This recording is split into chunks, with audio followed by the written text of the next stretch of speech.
Բարիլույս Շանթին հավատարիմ մեր ամենասիրելի հեռուստատողին միասին սկսեցինք անջան։ Այո, բարիլույս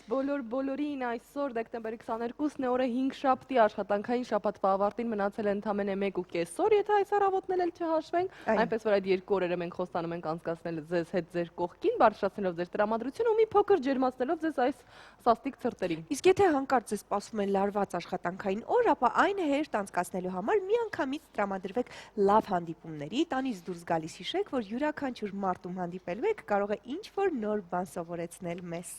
Այո, այսօր եմ ասում, Հայաստանի հավաքականի ավագ Հենրիկ Մխիթարյանը ճանաչվել է Հայաստանի 2016 թվականի լավագույն ֆուտբոլիստ։ Շնորհավորում ենք նրան, նրա բոլոր երկրպագուներին, մեզ բոլորիս, Եվ ոչ միայն մեզ համար կարծում եմ, այո, աշխարհով մեկ հիմա շատ հայեր կան, որոնք կոչեն երեխին աշխարհով մեկ լավագույն ֆուտբոլիստ, շնորհավորում ենք քեզ, մեր սիրելի Մխիթարյան։ Այո, շնորհավորում եմ։ Manchester United-ի այս կիսապաշտպանը մեր երկրում լավագույն է ճանաչվել Հայաստանի ֆուտբոլի ֆեդերացիայի գործկոմի, բարձրագույն խմբի առաջնության թիմերի, նախագահների, գլխավոր մարզիչների, ավագների եւ ԶԼՄ-ների ներկայացուցիչների քվեարկությամբ։ Այսինքն բոլոր պունկտերով անցել է մարդը։ Երկրորդ տեղում Գևորգ Ղազարյանն է, երրորդում Մարկոս Պիզելին։ Եվս մեկ անգամ շնորհավորում ենք։ Մարկոս Պիզելին այնքան լավ փոքրիկ շունիկ ունի, այնքան սիրում կենքայիներին, այո։ Իսկ անգլիական Լիվերպուլի գլխավոր մարզիչ Յուրգեն Կլոպը, ով Դորտմունդի Բորուսիայում աշխատելու տարիներին մարզել է Հայաստանի ազգային հավաքականի եւ Manchester United-ի կիսապաշտպան Հենրիկ Մխիթարյանին նախորդ տարի լույս տեսած իր կարդալով խաղը գրքում գրել է. Ես չեմ կասկածում, որ Մխիթարյանը աշխարհի ամենատաղանդավոր ֆուտբոլիստներից է։ Նա փայլուն կերպով միավորում է իր տեխնիկան եւ արագությունը։ Շատ քիչ ֆուտբոլիստներ կան, որոնց մասին կարելի է նույնը ասել։ Խնդրեմ, լավագույն շախմատիստները եւս Հայաստանից են, մյուս երկրներում նույնպես շախմատիստներ կան, բայց Հայաստանում ավելի շատ, քան դա կարելի է սպասել։ Այո, մենք նույնիսկ դպրոցից արդեն գիտենք շախմատ, հայերը մտածող են, աշխատասեր եւ նպատակասլաց, ասում է մարզիչը։ Իհարկե հաճելի է նման բառեր լսել, թեպետ մենք գիտենք այդ մասին։ Այժմ առաջարկում ենք լսել երաժշտություն, հետո շուտ վերադառնալ ու շարունակել մեր ծրագիրը։ Գնացինք։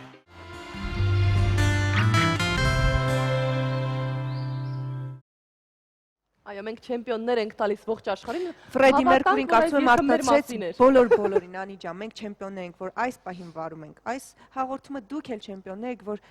նայում եք մեզ։ Այդքան հեշտ։ Այո, ինչ լավ է։ Յուրեր աշխարհից մեկնարկել է Արարատյան բակալավրիատ հայալեզու եւ միջազգայինորեն ճանաչված առաջին կրթական ծրագրին Հայաստանի Հանրապետության մարզային դպրոցների անդամակցության գործընթացը։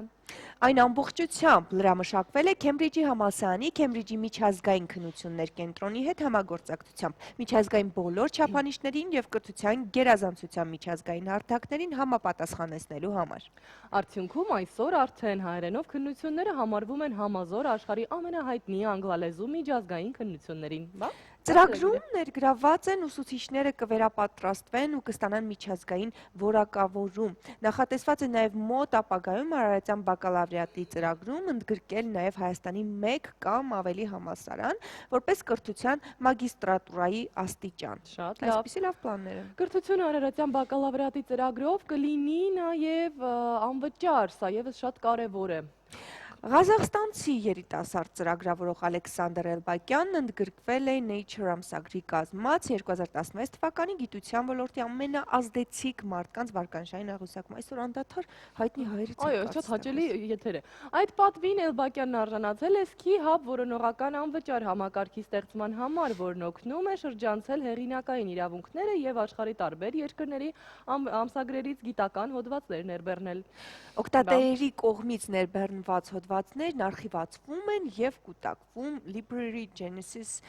կայքի գրադարանում եւ այսպիսով ծառայությունը ոչ միայն շրջանցում է փակ մուտքը, այլև ապահովում ձեռք բերված նյութերի մատչելիությունը։ Եվ միևնույն ժամանակ նման հոդվածներ ներբեռնելու իրավունքն այլ կայքերում արժե ընդամենը $30, ընդամենը չէ, մի ամբողջ $30, իսկ այս դեպքում անվճար։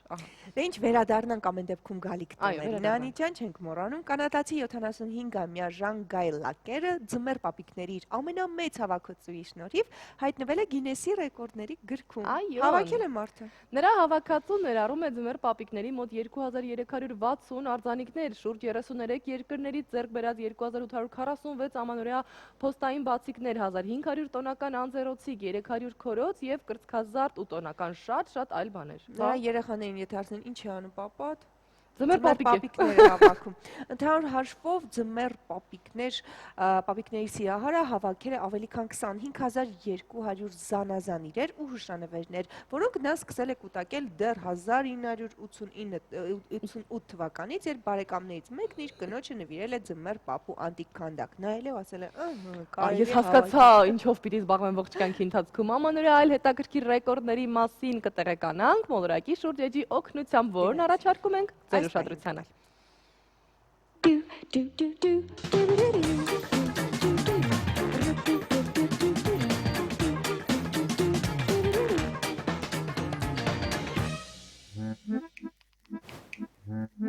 Տարվա ամենասպասված եւ ուրախ տոները նոր խնդրությունների, մտահղացումների եւ անգամ նոր ռեկորդներ սահմանելու առիթ են դառնում։ Ամանորյա տոնական ռեկորդների մասին հաջորդ թիվ։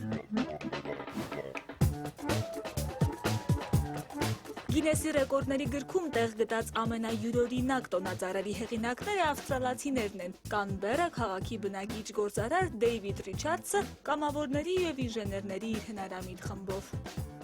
Նախկինում տոնական այլ ռեկորդների հեղինակ Դեյվիդ Ռիչարդսի նախաձեռնությամբ 2015 թվականի տոնական Եղևնին, որն ուներ 22 մետր բարձրություն, զարդարվեց 518840 գունավոր լամպերով, գագաթին կրելով 1.5 մետր բարձրության պաստղ։ Այդպիսով 2015 թվականի Կանբերայի գունազարդ Եղևնին դարձավ ռեկորդակիր, որպես մինչ օրս ամենաշատ լույսերով զարդարված տոնածառն աշխարհում։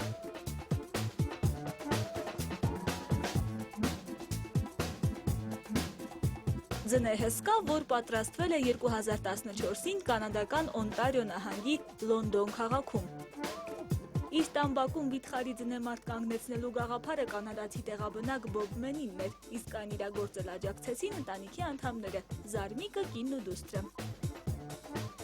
6 մետր բարձրությամբ ձնեքանդակը միանգամից հայտնվեց աշխարհի ուշադրության կենտրոնում, դառնալով սոցցանցերի հերթական հայտնին։ Կանադացի ձնեմարդը հետմահու հռչակվեց երբևէ կառուցված ամենամեծ ձնեմարդը Օնտարիոյում։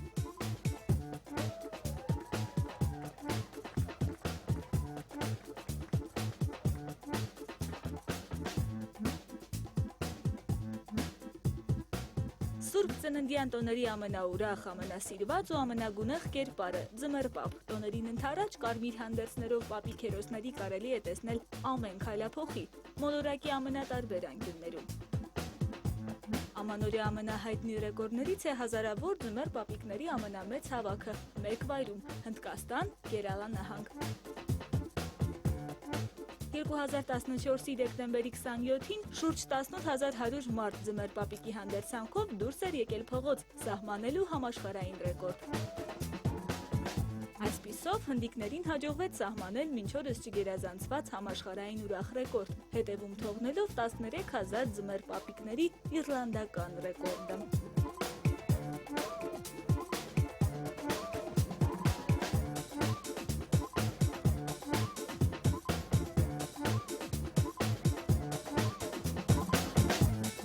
Կրկին Հնդկաստան ոգեշնչվելով ռեկորդային հաջողություններով հնդիկներն այս անգամ արդեն Չենգանուր քաղաքում որոշեցին ստեղծել ամենամեծ եւ ամենագեղեցիկ կենդանի տոնածառն աշխարհում։ Դա նրանց հաջողվեց 2015-ին 4030 մարդկանցից ստացված հսկա տոնածառի շնորհիվ Կերալա նահանգը կրկին գրավեց աշխարհի ուշադրությունը, սահմանելով նոր ռեկորդ, որպես ամենավիթխարի կենդանի տոնածառն աշխարհում։ Հնդկական շարժական տոնածառը գերազանցեց Հոնդուրասում միջած սահմանված ռեկորդը, որին մասնակցել էր 2900 մարդ։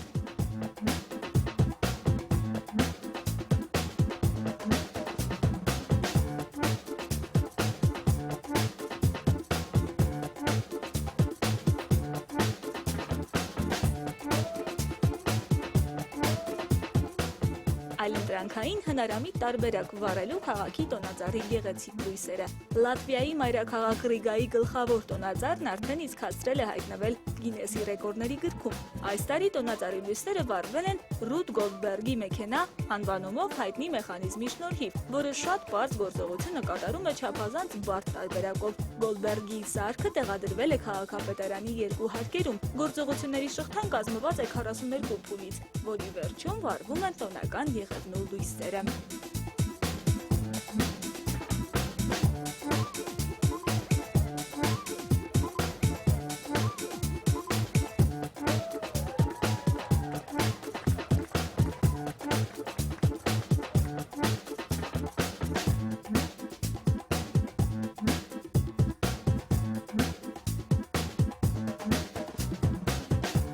այսպիսի տոնական ուրախ ռեկորդներ։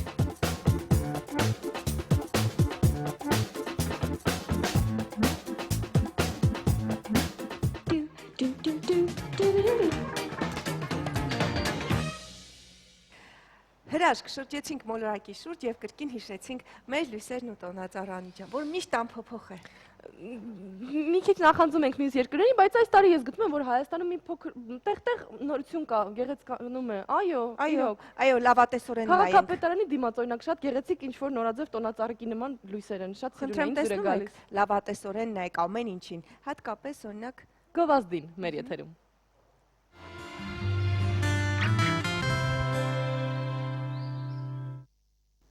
Վերադարձանք ինչպես եւ խոստացել էինք եւ ժամանակն է հիշելու մեր գործընկերներին։ Մեր հաղորդման հովանավորն է Ծաղկաձորի ոսկու աշխարհ հյուրանոցային համալիրը։ Հյուրանոցում գործում է մանկական խաղահրապարակ, լողավազան, խաղասրահ, բարձրակարգ համարներ եւ հանդիսությունների ամենամեծ սրահը։ Ամանորի տոներին ընդառաջ ամրագրեք ձեր տեղերը Ծաղկաձորի ոսկու աշխարհ հյուրանոցային համալիրում։ Ոսկու աշխարհ հյուրանոցային համալիր հեռախոսահամարն է 010 58 30 06։ Մեր գործընկերն է նաև Ուրենի ռեստորանային համալիրը, ընտանեկան եւ ընկերական ժամանցը կազմակերպելու հիանալի վայր։ Համալիրում գործում է նաև Ուրենի պանդոկը։ Հայկական խոհանոցի հայտնի ուտեստներ, բարձրակարգ սպասարկում, լուսային եւ ձայնային հագեցվածություն եւ կենդանի երաժշտություն։ Այս ամենը անմոռանալի կդարձնեն ձեր կյանքի հիշարժան տոները։ Հանդիպման վայրը անփոփոխ աշտարակի խճուղի 2 Վահագնի թաղամասի դիմաց։ Հեռախոս 010 39 59 60։ Մեր հաղորդման հովանավորն է Դելտա Կլինիկ բժշկական կենտրոնը, որտեղ ձեզ սպասվում են հաճելի անակնկալներ զանազան ակցիաների տեսքով։ Այցելեք Դելտա Կլինիկ եւ կատարեք բոլոր օրգան համակարգերի համակարգչային ստուգում, 4D սոնոգրաֆիա, էխոսրտագրություն, անոթների դուպլեքս հետազոտություն, այդ ամենը զեղչված գներով։ Ուշադրություն, մինչև դեկտեմբերի 30-ը մազահեռացումը Դելտա Կլինիկում կատարվում է 50% զեղչով, այնպես որ դիմավորեք նոր տարին առողջ, անհոգ եւ գեղեցիկ։ Դելտա Կլինիկ հեռախոս 500-560 հասցեն Թամանյան 6 Կասկադի հարևանությամբ։ Իսկ առողջության թեման կշարունակի օրվա դեղատոմսն օգտակար խորհուրդներով։ Գնացինք։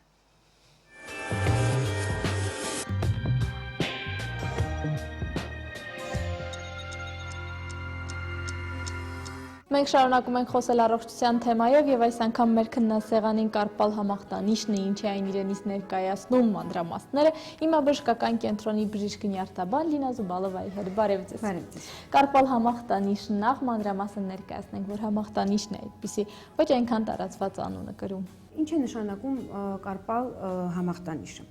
Խնդիր ունենք մենք մի խողովակի հետ, այսպես ասեմ, կանալի հետ, որը գտնվում է դաստակի շրջանում։ Կարպալ, ինչի է կոչվում կարպալ, թարգմանությամբ դա հենց դաստակ է նշանակում։ Եվ այս շրջանում մենք ունենք շատ նեղ տունելի նման, նաև տունելային է կոչվում այս համախտանիշը, տեղ, որտեղ անցնում է մեր միջնակ նյարդը, այսինքն դա 3 խոշոր նյարդերից մեկն է, որը ներվավորում է դաստակը։ Միջնակ նյարդը մենք այստեղ տեսնում ենք, այս դեղին, նկարի վրա դեղինով է երևում, այս մասը կարմիր է, որտեղ արդեն որպես բորբոքված է։ Միջոտ նյարդը այստեղ անցնում է խողովակով, որը կազմված է ոսկորներից եւ այս վերևի մասով անցնում է դաստակի միջածի կապանը։ Այսինքն, երբ որ մենք ունենում ենք խնդիր դաստակի շրջանում, անընդհատ շարժումների հետևանքով միջակ նյարդը կարող է ճնշվել, սեղմվել եւ առաջանում է, այսպես ասած, բորբոքում։ Մենք չենք խոսում այստեղ թարախային բորբոքման մասին, իհարկե, դա ասեպտիկ բորբոքում է եւ սեղմվելու ընթացքում նաեւ առաջանում է երակային կանգ։ Այս կանգի ընթացքում եւ բորբոքման ընթացքում զարգանում է արդեն կլինիկական պատկերը, որը իրանից ներկայացնում է մատների թմրածությունը, հիմնականում առաջի, երկրորդ, երրորդ։ Սիմպտոմները սկզբից տեսեք, ստեղ շատ պատկերավոր երևում է։ Սիմպտոմները առաջիկա շրջաններում լինում է գիշերային հիմնականում։ Ստիպված են լինում պացիենտները արթնանան, ձեռքերը թափահարել, տրորել, որպեսզի սիմպտոմները անցնի, ձեռքի դիրքը ուղղել, հա,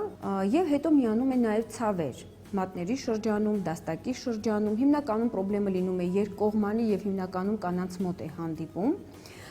եւ շատ ժամանակ պատճառները բացի այս կրկնակի շարժումներից պատճառները լինում են նաեւ որոշ էնդոկրին խանգարումներ, օրինակ վահանաձև գեղձի թերֆունկցիայի ժամանակ, շաքարային դիաբետի ժամանակ, նաեւ հղիների մոտ է բավական տարածված այս խնդիրը։ Ինչ է պետք անել ու ինչպես կարող ենք հստակ ախտորոշել, որ կա խնդիր է, թե ոչ, մեզ պարզապես թվում է հոգնել են մեր ձեռքերը։ Նախ իհարկե պետք է դիմել բժշկի եւ ասեմ ձեզ, որ այդ տարածված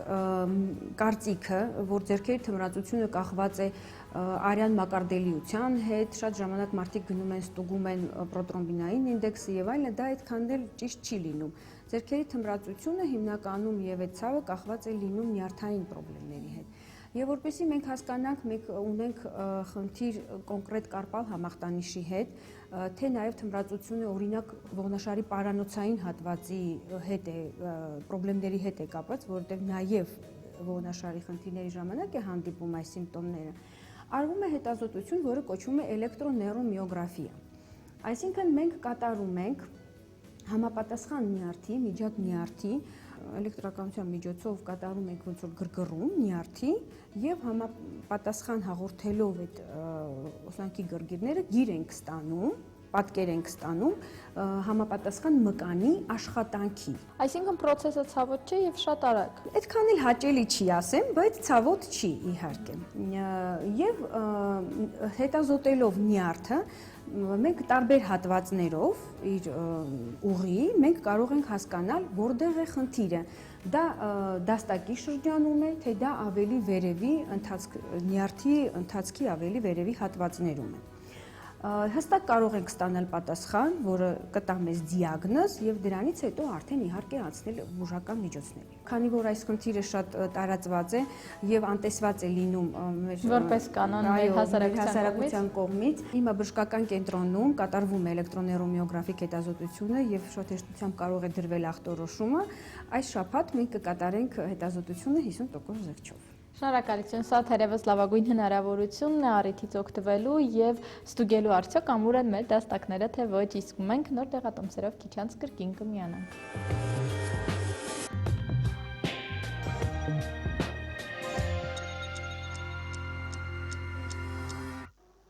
Երբ առողջացանք, ժամանակն է կրկին խոսելու նախատոնական անցուդարձից։ Այո, նախատոնական անցուդարձից նոր տարուց առաջ շատ օգտակար է ֆիզիկայի օրենքներին հետևելը։ Այնտեղ, որտեղ պակասում է, անպայման պետք է ավելանա։ Օրինակ սեղաններին։ Այո, որտեղ եթե ես մի ծայրում արդեն բլինչիկը պակասել է, այս մյուս կողմը գոնե դրեք այդ բլինչիկները, որ ավելանա։ Շատ երկրներում այդպես էլ անում են, պատուհանից դեն են նետում կոտրվող ու չկոտրվող իրեր, որպեսզի դրանց տեղը զբաղեցնեն նորերը, բայց մեր մոտ նման բան մի արեք, եղեք կարող այդ նորերը չգան։ Այո, վստահաբար չեն գա, այնպես որ պահպանեք ձեր կոտրված հները։ Նոր տարուց առաջ պետք է հասցնել նաև վերադարձնել պարտքերը, եթե դրանք կան, իսկ քանի որ դրանք շատ են, ապա մտածեք, թե ինչպես պետք է անեք մեր դեպքում։ Առաջ, ինձ թվում է նաև հետո պետք է ասեն փակել այդ պարտքերը։ Մեր դեպքում առաջ, հետո ընթացքում միշտ։ Վճարեք բոլոր հարկերը եւ զանգահարեք բոլոր նրանց, ովքեր ձեզ պարտք են, վստահեցրեք, որ ամանորը չի կարելի չմնաց պարտքերով դիմավորել։ Այսքան համար որտեղից իշել։ Ասում են ինչպես դիմավորես, այդպես էլ կանցնի, չէ, բայց դու չես մտածում այն մարդու մոտ ումից ուզելու ես այդ պարտքը ինչպես է լինելու այդ դիմավորելը։ Պարտքը ամբողջ տարի պարտք է տալու։ Լավ տրամադրության համար կարելի է նաև թղթի վրա մեկ առ մեկ գրանցել բոլոր այն դրական քայլերը, որոնց ինքնակամ կամ էլ ընտանիքի ընկերների ճնշման տակ կատարել եք անցնող տարում։ Եվ իհարկե սիրելի տոնին պատրաստվելու ամենակարևոր գործը Եղևնի զարդարելն է։ Ինչն է։ Եղևնի զարդարելը։ Այդ ավանդույցի ծննդյան պատմությանն էլ հենց անդրադարձել է մեր հաջորդ տեսանյութը։ Տոնացա, տոնացա։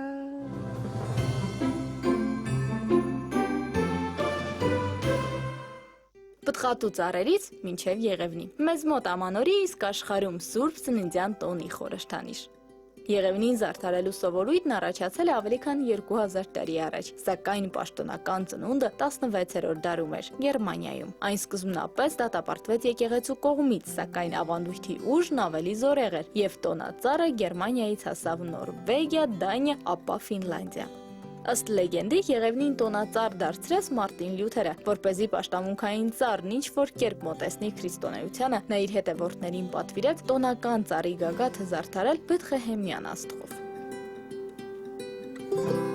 Տոնածառն ավելի նորաձև դարձրեց Անգլիայի Վիկտորիա թագուհու ամուսինը արքայազն Ալբերտը 1841 թվականին անգլիական առաջին տոնածառը զարդարելով մոմերով, զանազան կոնֆետներով, մրգերով եւ մեղրաբլիթով։ Այդուհետ անգլիացի ազնվականները հետևեցին նրա օրինակին։ Իսկ սկզբանե ու երկար ժամանակ տոնածառերը զարդարում էին կոնֆետներով, ընկուզեղենով, խնձորներով, աղքատները շաքարի կամ հացի կտորներով ու բանջարեղենով։ Ճյուղերի վրա վառում էին մոմեր, իսկ գագաթին աստղ։ Տոնածառի խաղալիք փայլուն գնդերն ի հայտ են եկել համեմատաբար վերջերս 100 տարի առաջ ու կրկին Գերմանիայում։ Ասում են պատճառը այդ տարվա խնձորի վատ բերքն էր։ Ձմռան համար մրգի պաշարներն ավարտվում էին եւ Բավարիայի ճարպիկ ապակեգործները բնական խնձորները փոխարինեցին ապակե գնդերով։ ԱՄՆ տոնածառը Ամերիկա հասավ շնորհիվ գերմանացի վերաբնակիչների, իսկ Սպիտակ տանը Սուրբ Ծննդյան տոնածառ զարդարելու ավանդույթը ներմուծեց ԱՄՆ 14-րդ նախագահ Ֆրանկլին Փիրսը։ 1923 թվականին էլ նախագահ Քելվին Քուլիջն առաջին անգամ կատարեց Սուրբ Ծննդյան տոնածառի լույսերը վառելու արարողությունը, որն այժմ տեղի ունենում ամեն տարի Սպիտակ տան դիմացի այգում։ Ռուսաստան Այստեղ առաջին տոնածառը հայտնվեց 1700-ական թվականի նախաշեմին Պետրոս Մեծի շնորհիվ։ Սակայն հեղափոխության տարիները ճգնաժամային եղան ոչ միայն երկրի, այլև տոնածառի համար։ Մինչև 1935 թվականը այն պաշտոնապես արգելված էր տեղադրել որևէ տեղ, սակայն հետո ավանդույթը կրկին հաղթեց։ Հայաստան Մեզ մոտ տոնածառի նախատիպը զարդարված ձիթապտղի կամ խնկի ծառն էր։ Տոնածառի խաղալիքներն էլ հասկերից, ընկույզներից պատրաստված զարդարանքներ էին։ Խորհրդային կարգերից հետո մեզ համար եւս Եղևնին դարձավ ամանորի տոնի խորհրդանիշը։ Քաղաքների հրապարակներում տոնածառերը հայտնվեցին, երբ հայտնաբերվեց էլեկտրականությունը, եւ տոնածառերը սկսեցին զարդարել նաեւ լույսերով։ Դա 1882 թվականն էր։ Թոմաս Էդիսոնն առաջինը տոնածառը զարդարեց 80 լամպով, եւ այդուհետ լամպերը դարձան ամանորի պահանջված ատրիբուտ։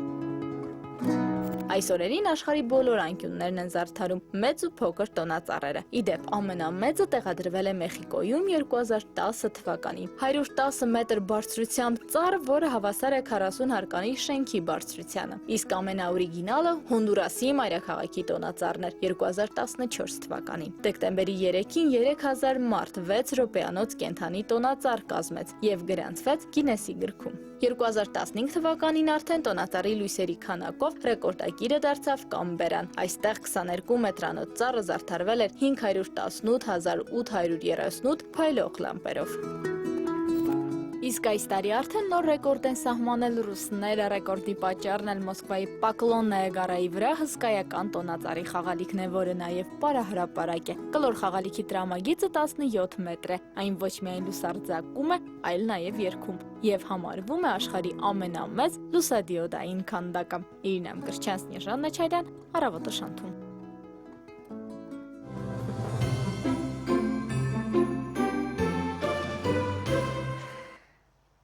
Հրաշքեր, հրաշքանի ջան, տեսա՞ր։ Այո, մեր ձմեռային այգին էլ է հրաշկանահիտ, տեսա՞ր։ Այո, իհարկե տեսել եմ։ Անցնենք առաջ ճանապարհորդը Աֆրիկյան օդանավակայանը եկել լողազգեստով եւ հողաթափերով։ Ինչպես գրում է Daily Mail-ը, արտասովոր հանդերձներով մարդը փորձել է հասցնել Յոհանեսբուրգի չվերթին, սակայն նրան սկսել են անհետ հարցեր տալ օդանավակայանի անվտանգության աշխատակիցները։ Պատահական չէ, որ հարցեր են տվել, այո։ Իրան սովոր տեսքը բացատրելու համար ճանապարհորդը պատմել է, որ Հարավային Աֆրիկայի Հանրապետություն է ժամանել խելագար լողորդներ խմբի հետ։ Մի ամբողջ լիճ լողալով անցնելուց հետո նկատել է, որ վայ հետը հագուշ չի վերցրել։ Իսկ շվերթից ճուշանալու համար որոշել է գնալ օդանավակայան ինչպես կա լողազգեստով եւ մի քիչ թացը մեղմ ասված։ Այն հարցին, թե ինչու առավել շրջահայաց ընկերները հագուստ չեն տրամադրել, կիսամերկ ուղևորը պատասխանել է, որ նրանք դա շատ ծիծաղելի են համարել եւ որոշել են տեսնել, թե ինչ կստացվի իր համարձակությունից։ Մի բան էլ խոստացել են բարեգործություն անել, եթե դա տեղի ունենա, այնպես որ դա բարեգործական նպատակներով է։ Հայտնի մարդ է դարձել, որ մենք ընթերցում ենք իր մասին։ Ի վերջո լողազգեստով տղամարդուն թույլ են տվել օդանավակայան մտնել, ինչը ուրախության մեծ ալիք է բարձրացրել այլ ուղևորների շրջանում։ Բոլորը սկսել են ծիծաղել, լուսանկարել նրան ու հրապարակումներ անել սոցցանցերում։ Բայց անվտանգության աշխատակիցները նշել են, որ ինքնաթիռում հայտնվելու միակ ճանապարհը անցնում է հանդերձարանով։ Ավելի ուշ պարզվել է, որ խելագար լողորդները Մալավի 25 կիլոմետրանոց լիճն անցնելուց հետո հավաքել են $2,500, որը փոխանցել են առողջական խնդիրներ ունեցող եւ մանկատներում ապրող երեխաների հիմնադրամին։ Այնպես որ բարեգործությունը ի վերջո կատարվել է։ Մենք եւս կցանկանայինք լողազգեստներով գնալ օդանավակայան, թե իմանայինք, որ դա լավ նպատակի կծառայի։ Բարի բան կստացվի, Այո։ Դե բարի ասացինք, կարծում եմ Լողազգեստներին դեռ շատ պիտի սպասենք այժմ միայն մուշտակներ կարելի է հագնել եւ այժմ կարող ենք միանալ եղանակետեսությանը, որպեսզի հասկանանք, թե ինչքան տակ հագնվենք եւ մինչեւ երբ։ Բարի լույս, Մարի։ միանանք բարի Մարի։ Բարի առավոտ։ Մարի ջան, ինչպես է տրամադրությունը եւ որքանով է այն կապված եղանակի հետ։ Տրամադրությունը բարձր է անկախ եղանակային պայմաններից։ Փաստորեն եղանակը այնքան վատն է, որ ստիպված տրամադրությունը անկախ դրանից բարձր է։ Դեռ վատն է, բայց մի քանի օրից արդեն ջերմաստիճանը զգալիորեն այս ամսվա համար կբարձրանա։ Մեր հույսը դու ես, Մարի։ Ինչ որ բանից հուշում է, որ այդ մի քանի օրը եկող տարի է անի։ Ոչ, ամսի 25-ից սիրելիս։ Լավ, լսեք օրվա եղանակը։ Դեկտեմբերի։ Լավ, շատ բարի, շնորհակալ եմ։ Հանրապետության տարածքում այսօր եղանակը կպայմանավորվի անտիցիկլոնի ազդեցությամբ, սպասվում է առանց ստեղումների եւ անամպ եղանակ, իսկ օդի ջերմաստիճանը դեռևս էապես չի փոխվի։ Արցախում սպասվում է առանց ստեղումների եղանակ, Ստեփանակերտում ցերեկային ժամերին կդիտվի 0, գիշերը մինչեւ 7 աստիճան ցուրտ։ Խոսեմ մարզերի մասին, Սյունիքի մարզում նույնպես կդիտվի առանց ստեղումների օր, Մեղրիում ցերեկային ժամերին սպասվում է 2, գիշերը 9, Կապանում ցերեկը կլինի 1, գիշերը 11, Գորիսում ցերեկը 3, գիշերը մինչեւ 13 աստիճան տաքություն։ Առանց ստեղումների օր կդիտվի նաև Վայոց ձորի մարզում, Ջերմուկում ցերեկային ժամերին սպասվում է 8, գիշերը 21, Եղեգնաձոր քաղաքում ցերեկը 3, գիշերը մինչև 17 աստիճան ցուրտ։ Գեղարքունիքի մարզում օրը կլինի առանց ստեղումների եւ անամպ, Մարտունիում ցերեկը սպասվում է 4, գիշերը 16, Գավառում ցերեկը կլինի 6, գիշերը 25, Սևանում ցերեկը կրկին 6, գիշերը մինչև 20 աստիճան ցուրտ։ Կոտայքի մարզում սառնամանիքները դեռ շարունակվում են, Հրազդան քաղաքում ցերեկը սպասվում է 8, գիշերը 26 աստիճան, Աբովյանում ցերեկը 8, գիշերը մինչև 19 աստիճան ցուրտ։ Արարատյան դաշտում այսօր սպասվում է անամպ օր, Արարատի մարզում Արարատ քաղաքում ցերեկը սպասվում է 7, գիշերը 20, Արտաշատ քաղաքում ցերեկը կլինի 6, գիշերը մինչև 20 աստիճան ցուրտ։ Արմավիրի մարզում Արմավիր քաղաքում ցերեկային ժամերին կդիտվի 6, գիշերը 22, Վաղարշապատում ցերեկը կրկին 6, գիշերը մինչև 21 աստիճան ցուրտ։ Օրն առանց ստեղումների կլինի նաև Արագածոտնի մարզում, Աշտարակ քաղաքում ցերեկը սպասվում է 7, գիշերը 18, Ապարանում ցերեկային ժամերին 12, իսկ գիշերը մինչև 27 աստիճան ցուրտ։ Տավուշի մարզում Միջևանում ցերեկը սպասվում է 2 աստիճան տաքություն, գիշերը մինչև 8 աստիճան ցուրտ, Դիլիջանում ցերեկը կլինի 1, գիշերը մինչև 12 աստիճան ցուրտ։ Լոռու մարզում առանց ստեղումների է, սակայն դեռևս սաստիկ ցուրտ է, Վանաձոր քաղաքում ցերեկը սպասվում է 5, գիշերը 15, Տաշիրում ցերեկը 7, գիշերը մինչև 26 աստիճան ցուրտ։ Շիրակի մարզում կշարունակի ցրտել, Գյումրիում ցերեկային ժամերին ջերմաստիճանը կհասնի 13-ի, գիշերը 26-ի, Աշոտսքում ցերեկը 12, գիշերը մինչև 32 աստիճան ցուրտ։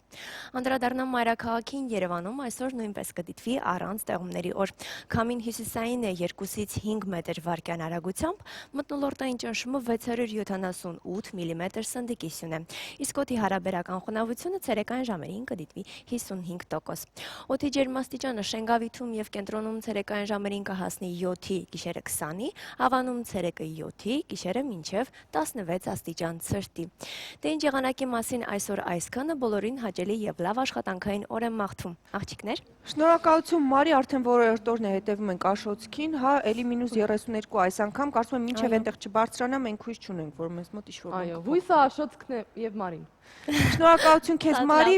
բարձր տրամադրություն անկախ ամեն ինչից, իսկ Ձեզ շնորհակալ եմ, հաջողություն։ Մենք շարունակենք, գալիք տարին անցնելու է Կարմիր աքաղաղի հովանավորության ներքո, այն խոստանում է հաջող լինել ինչպես սիրո, այնպես էլ աշխատանքի հարցում։ Աքաղաղը սուր միտք ունի, շատ ուշադիր է, գրավիչ, հեշտությամբ է ծանոթանում ու կապեր հաստատում։ Հաստատակամ է, բռնկվող, ուղղախոս, նաև գործունյա ու խնայող է եւ նրան հնարավոր չէ խաբել։ Եթե հավատանք աստղագուշակներին, ապա աքաղաղի նշանի տակ ծնված մարդիկ հազվադեպ են ամուր ընտանիք ստեղծում, հաճախ միայնակ են, ավելի շատ ցույլ են տալիս սիրել իրենց, ոչ թե իրենք են սիրում։ Աքաղաղի հետ ներդաշնակ զույգ կազմելու ամենամեծ շանսերն ունեն ցուլն ու օձը։ Դե ինչպես է հնչում։ Ցուլը, ես օձը Անահիտը, բայց կապ չունի։ ցուլ են, Այս պահին գովազդ է մեր եթերում, հետո կվերադառնանք կհասկանանք, թե ով էր օձը ի վերջո։ Ազնիվ խոսք, ես ցուլ եմ։ Ինչ իմանաս։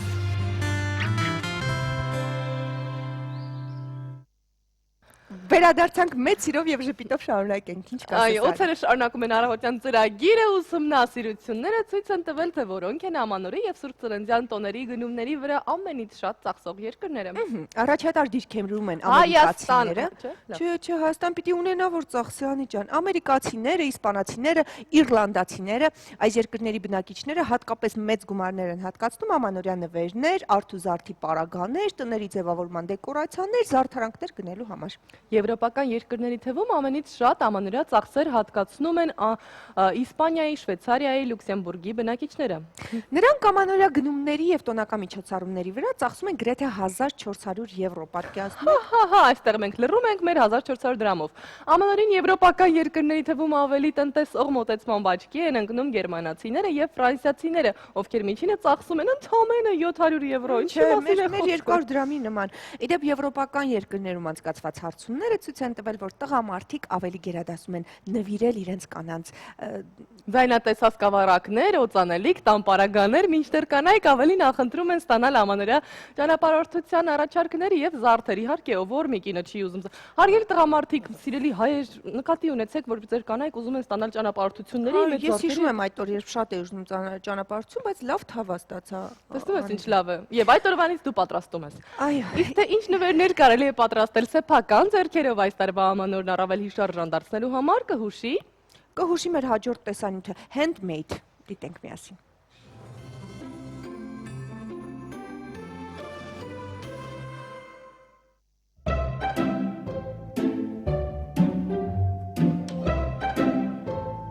Մենք այսօր կպատրաստենք ձնեմարդուկ կամ ձմեռ պապիկ։ Եկեք որոշենք այսպես, թող սա լինի ձմեռ պապիկ։ Իրենք պատրաստում են բոլորը նույն ձևով, եւ փերին, հրեշտակը, եւ ձնեմարդը,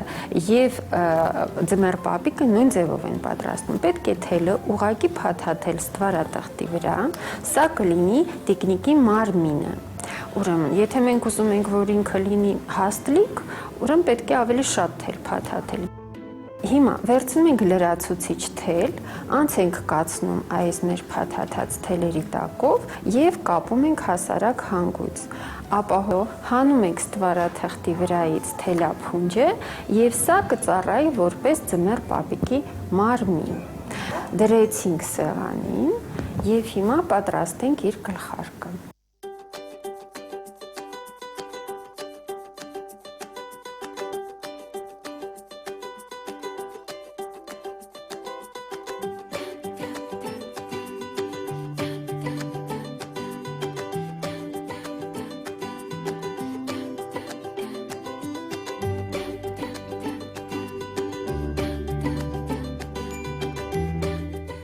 Ձմեռ պապիկի գլխարկը պատրաստ է, հիմա պատրաստենք իր թևերը։ Մեզ նորից պետք է սպիտակ թել։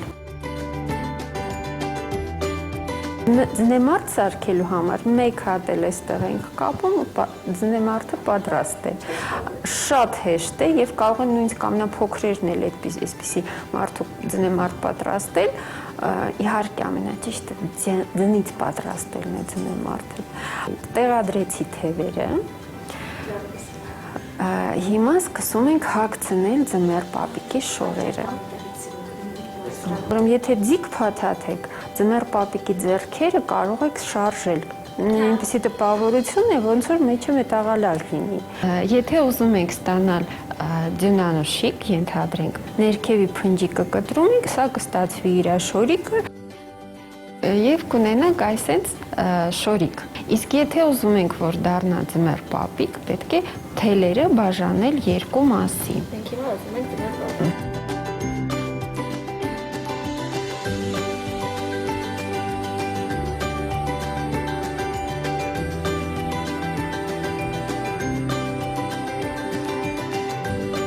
Եվ մեր, չգիտեմ, ձմեռ պապիկ, եթե Սանտա Կլաուս եք, ինքը պատրաստ է։ Եթե ձիգ փաթաթված է, ձեռքերը կարելի է ծռել ցանկացած ուղղությամբ, կարող եք քայլել, մարզանք անել։ Իհարկե ինքը պետք է ինչ-որ զարդարանք ունենա, օրինակ կոճակ, գոտի։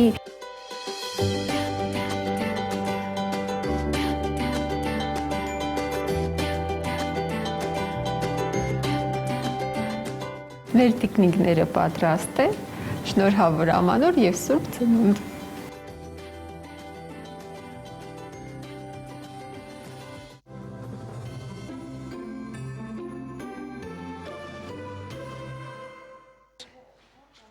Նոր տարվան մնացել է ընդամենը 9 օր, թե ինչպես են դրան պատրաստում եւ ինչ ավանդույթների են հետևում աշխարհի ամենասիրված ու ջերմ տոնին, ինչպես անցկացրեցին 2016 թվականը եւ ինչ են երազում 2017-ին, կպատմեն մեր շատ սիրելի հյուրերը Շանթի եթերից ողջ տարվա ընթացքում գրեթե ամեն օր բոլորիս հյուր եկող դերասանուհիներ Մարիամ Ադամյանն ու Սոֆիա Պողոսյանը, ում շտապում ենք ջերմագին բարևներ ասել։ Բարև ձեզ։ Բարի լույս։ Նախ շատ ուրախ ենք, որ մեր տաղավարում եք, միանգամից տաղավարը գեղեցկացավ։ Մենք ճիշտ է մի քիչ ետին պլանը կանք, Այո, ոչինչ։ Մենք սովորենք, մեր կողքին միշտ Սերգեյն ու Գորմեն մենք սովորենք։ Լավ, մի քիչ ավելի շատ ամփոփենք, հա, 2016-ը ինչպիսն էր քեզ համար Մարիամ ջան։ 2016 ինձ համար երևի իմ կյանքի ամենալավ տարին է եղել։ Ես ասել եմ ու էլի կասեմ, իմ տարին է, կապիկի տարին է։ Ես 12 տարի սպասում էի այս տարվան ու ասում էի 24-ը երբ ա գալու, շատ նպատակներ ունեի ու այս տարի այդ նպատակներից մի քանիսը իրականացան, մի քանիսի սկիզբն էլ դրվեց, որ մյուս տարի իրականանան։ Ես շատ գոհ եմ իմ կապիկից, ինքը արդարացրեց իմ բոլոր հույսերը։ Դու էլ կապիկի։ Ես էլ կապիկի, մի խոսքով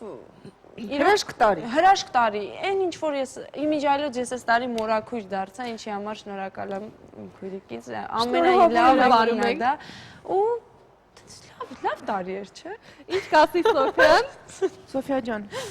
ինձ համար շատ փոփոխություններով բուրըն տարի էր։ Ես փոփոխությունների կողմնակից եմ, սիրում եմ, չնայած բոլոր դժվարություններին, կարծում եմ ցանկացած փոփոխություն դա միևնույն է դրական է եւ հետեւաբար բացասական չեմ տրամադրված եղել։ Մի խոսքով լավ տարի է եղել, բայց շատ լեցուն, շատ տենց կտրուկ փոփոխություններով Բայց լավ տարի էր։ Բայց չէ, ընտիր, հիասքանչ տարի է։ Ինչպես եք պատրաստվում ամանորին։ Ինչ է այն ձեզ համար։ Հեքիաթ չէ, պատրաստում եք, չեք պատրաստում, միևնույն է, թե ձմեռ պապիկի նամակ գրում եք, ես գրել եմ օրինակ, էլի ասցի եթերում խայտարակ եղանք։ դե գանք հերթով երևի, ձմեռ պապիկին նամակ գրել եք, թե ոչ եւ ինչ եք ուզում։ Ուրեմն ասեմ, որ ես երբևէ այսքան զբաղված գրաֆիկով չեմ աշխատել, քանի որ այստեղ կերպարս մի քիչ մեծ է եւ նկարահանման օրերը շատ են։ Տարօրինակը ես դեռ իմ տոնածառը չեմ դրել ու ձմեռ պապիկին միշտ ես էլ եմ նամակ գրել ու միշտ մեր այդ բալկոնի պատուհանից գցել եմ ներքև ու ամեն տարի ամռանը հավաքել եմ այդ թուղթը։ Այ, այդքան մնացել է։ Ինքը այդքան մնացել է։ Որ համայնքում եք ապրում, ասենք գոնե մաքրել եք։ Չէ, մեր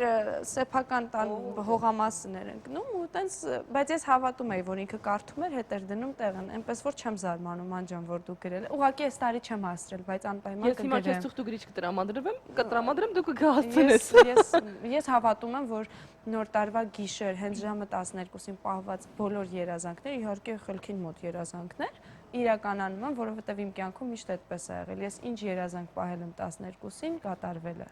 Իսկապես կատարվել է։ Հետևեք Մարիամի օրինակին, հավատացեք հրաշքին ու հեքիաթին, որպեսզի այն ձեր կյանքում եւս լինի, պահեք երազանք ու այն հաստատ կիրականանա։ Միանշանակ։ Սոֆիա ջան, դու ինչպես ես վերաբերվում ձմեռ պապիկին կամ Սանտա Կլաուս։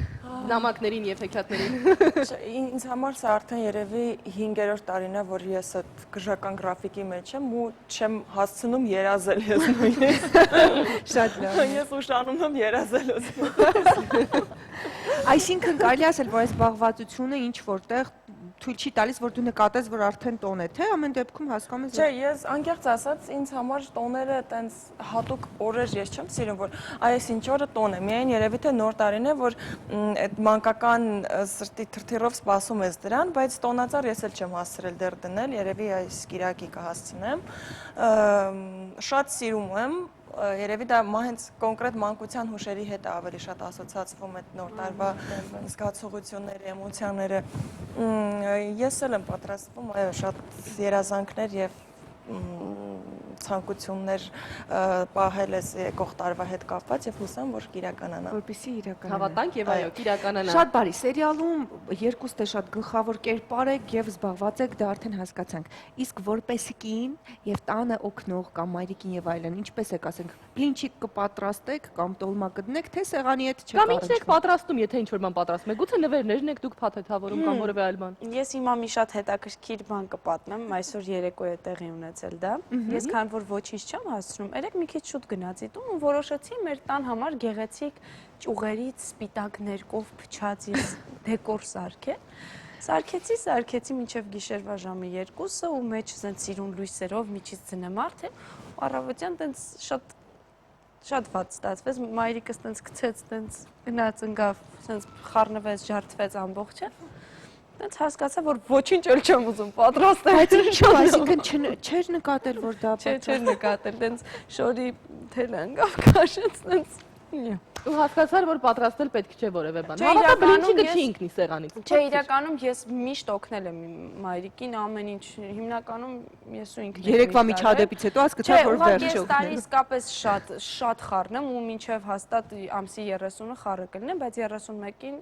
ինչ կապված է դիզայնի հետ, ես կփորձեմ հասցնել Այնուամենայնիվ, երբ որ խառը չեք, ինչ եք սիրում պատրաստել։ Օրինակ ինչու է առանձնանալու Եկել ի ծրում ենք այդ հարցը։ Մենք այ յուրատու բան, որ ինքդ սիրում ես պատրաստել։ Ուտեստներ պատրաստելու հետ երբեք սեր չեմ ունեցել, երևի թե այս վերջին շրջանում է, որ հաճույք եմ ստանում դրանից, որովհետև այլ կերպ եմ, երբ դրան որ մոտենում ես որպես առօրյա գործողություն, պարտականություն, դա այլ է, բայց երբ հատուկ հոգի ես դնում այդ ամենի մեջ, ժամանակ կա տենց լավ երաժշտության ներքո եւ այլն։ Շաբաթը մեկ հավեսով պատրաստել շատ լավ է լինում եւ ես ուսամ, որ ես վերջին մի քանի օր այդպես մեծ հաճույքով այդ ամեն ինչին կտրվեմ եւ կհորինեմ ինչ որ բաներ, բայց տենց ավանդական հատուկ բան չեմ կարող ասել, Տոլմա չսպասել Սոֆիայից ամեն դեպքում։ Ինձ թվում է այդ ամեն ինչը ավելի, չգիտեմ, երեխա ունենալուց հետո է սկսվում, որ հատուկ ինչ-որ բաներ չէ, երևի դու կասես Անահիտ ջան։ Միայն Անահիտը գիտի մեր դեպքում։ Շնորհակալ եմ հարգանքի համար։ Իրականում ճիշտ բան ես ասում, շատ կարևոր է հոգին, սիրով անել ամեն Եվ երեխան։ Եվ երեխան։ Ցանկացած գործում, այո, տրամադրվածությունը շատ կարևոր է, խոսում եք այն մասին, որ շատ զբաղված եք ու դեռ չեք հասցրել հասկանալ, որ արդեն դեկտեմբերի 22-ն է ու ամանորը հեսա արդեն կլինի։ Ինչ ուր է հասել ձեր սերիալը։ Բոլորը սպասում են անհամբերբ, թե երբ է ի վերջո այս հանգուցալուծումը լինելու, պատմություններն ավարտվելու, բոլորը խաղաղվելու են։ Մոտ է, մեզ շատ քիչ ժամանակ է մնացել։ 300 սերիայով վերջ այդ։ Չէ, քիչ, շատ քիչ։ 150։ Չէ, շատ քիչ։ Երբ կլինի դա։ Ավարտվում է։ Չէ, մոտակա օրերը կավարտվի ինձ թվում է, մենք այդպես Happy end-է բոլորը երջանիկ են։ Միանշանակ որ մի սերիալում է ոչ happy end լինում։ Ճիշտ է։ Ցանկացած բան, որ ավարտում է, կարծես ինչ-որ դատարկություն լինի։ Կան արդեն առաջարկներ կամ ուզում եք հանգստանալ, հետո նոր սկսել, թե։ Ինձ մոտ միշտ դժվար է եղել համատեղել թատրոնը եւ սերիալը։ Հիմա տարօրինակ է ես մի քիչ հոգուս խորքում մի փոքր ուրախացեմ, որ գոնե հունվար ամիսը մի քիչ ազատ կլինեմ, որ այդ ընթացքում լրիվ տրվեմ թատրոնին, այնտեղ փորձեր ունեմ եւ այլն, բայց չեմ էլ ուզի լրիվ գրաֆիկս թեթևանա, որովհետեւ արդեն սովորել եմ, որ պետք է անընդհատ աշխատել, անընդհատ տեմպի մեջ լինել, այստեղից այնտեղ, այնտեղից այնտեղ։ Հուսով եմ, որ նոր առաջարկներ կլինեն էլ ավելի հետաքրքիր, որովհետև նույնիսկ սերիալում ես կարծում եմ, որ կարելի է ինչ-որ հետաքրքիր կերպար ստեղծել, գտնել, անընդհատ փնտրել։ Այո, մանավանդ որ դրա համար երկար ժամանակ կա ու անընդհատ կարելի է ինչ-որ պրպտել, ինչ-որ նոր բաներ գտնել։ Սոֆիա, դու կարծես թե դադար չես ունեցել, անդադար նախագիծը նախագծի վրա եւ այն էլ գլխավոր դերեր։ Չկա գերհոգնություն, որ վերջ մի քիչ հանգստանամ։ Կա իհարկե, բայց դրա հետ մեկտեղ նաև սովորում ես ռիթմին եւ տեմպին ու երբ դադար է լինում, չես իմանում ինչ անել, նույնիսկ երբ նկարահանումները շուտ են ավարտվում, ասենք ժամը 6-ին կամ 7-ին, դու սենց Դա շուտն է։ Բայց չես հասկանում, բա ինչ անեմ, ոնց մի րոպե 11-12-ը չի ժամագիշեր կարելի է այսքան շուտ տուն գնալ։ Արդեն դու այնքան ես սովորում այդ ռիթմին, որ երբ կյանքդ ավելի դանդաղ տեմպի մեջ է ընկնում, դու անսովոր է քեզ լինում։ Բայց իհարկե ես հուսամ, որ այս պրոյեկտից հետո արձակուրդ կլինի եւ ես կհասցնեմ հանգստանալ։ Այս պրոյեկտը ինձ համար այդքան ծանրաբեռնված չէր, որքան Մարիամի եւ Գայանեի համար։ Ես մի փոքր ավելի իմ կերպարը պասիվ էր, այո։ Ինչի համար ես շատ գոհ եմ եւ շնորհակալ եմ։ Այս սերիալը մի շատ կարևոր հատկանիշ ուներ, այստեղ մեր ընտանիքը, ովքեր միշտ իրար տեսնում էին, տարօրինակ կերպով բոլորը իրար սիրում էին։ Իսկապես, չէ, շատ քիչ տեղերում է լինում, որ մի ամբողջ խումբ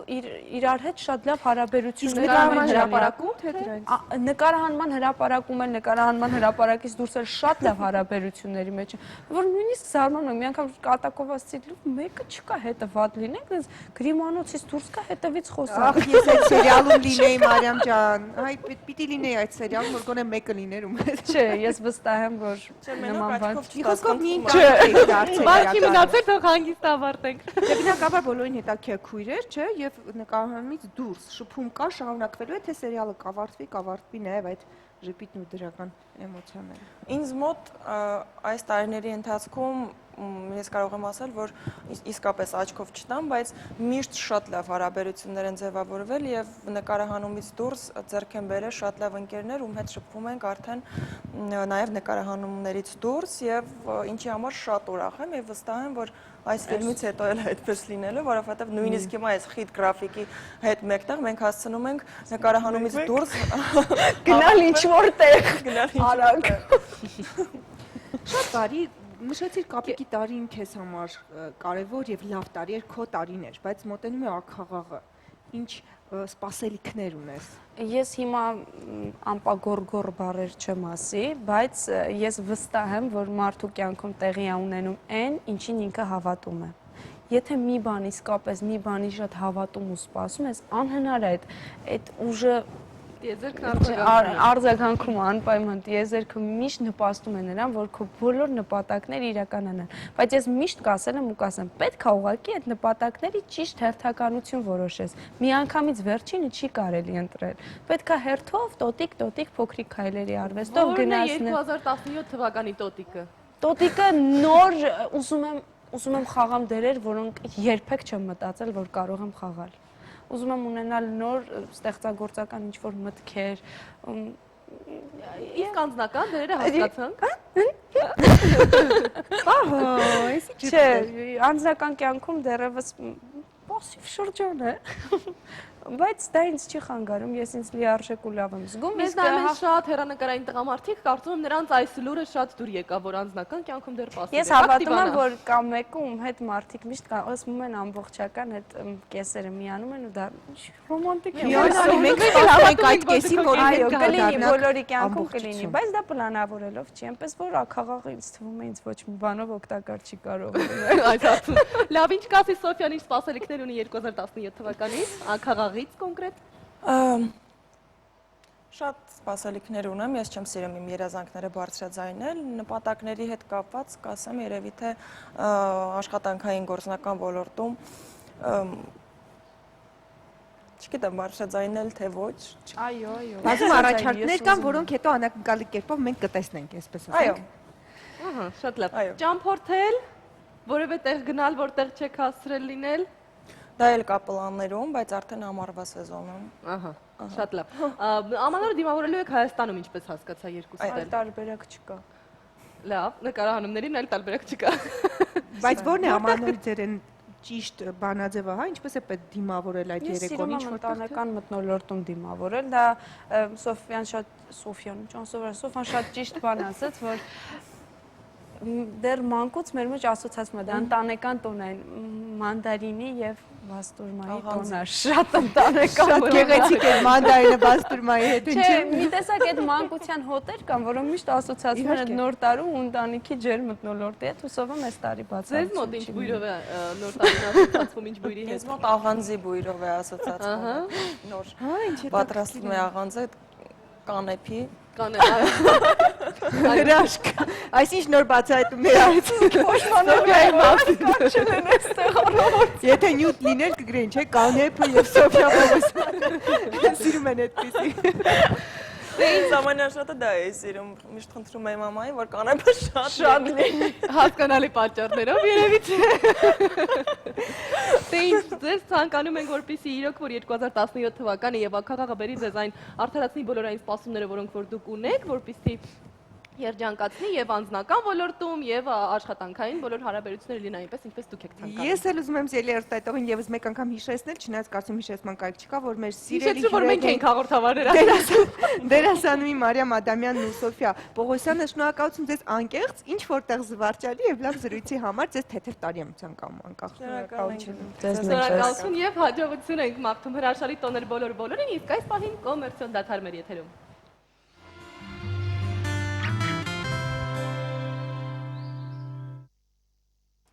Վերադարձանք տաղավար, ժպիտով շարունակենք այս տարի աշխարհի բազմաթիվ երկրների Ձմեռ պապը միևնույն հարցով նամակներ է ստանում։ Մարդիկ հետաքրքրվում են, թե ինչպես կարելի է լավ ապրել, եթե յուրաքանչյուր տարին անցնում է որևէ անասունի հովանավորության ներքո։ Ինչի տարի էլ որ լինի, շատերը հունվարի 1-ին արթնանում են կրակ շնչող վիշապի նման։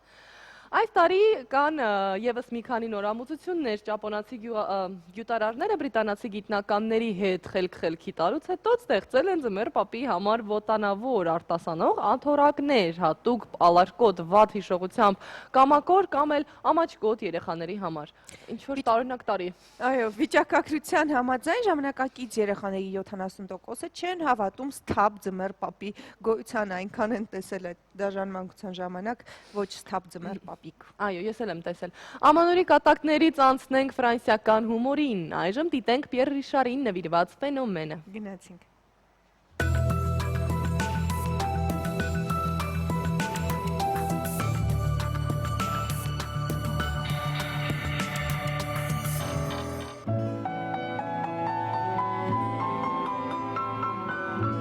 Это. Зора? Вот это. Этого господина? Да. Но это невозможно. Почему? Ну, потому что это господин, он живой. Երբեմն ծնողներին չլսելն ավելի մեծ հաջողություններ է բերում։ Օրինակ, եթե ֆրանսիացի տեքստիլ արդյունաբերողի որդին լսեր հորն ու գնար նրա ճանապարհով, այսօր աշխարհը չէր ունենա բացառիկ ու անկրկնելի գանգրահեր, կապուտաչիա, գուցե ոչ իդեալական արտաքինով, բայց շատ վարակիչ հումորով կոմիկ դերասան ֆրանսիական կինոյի ուրախություն Պիեր Ռիշարին։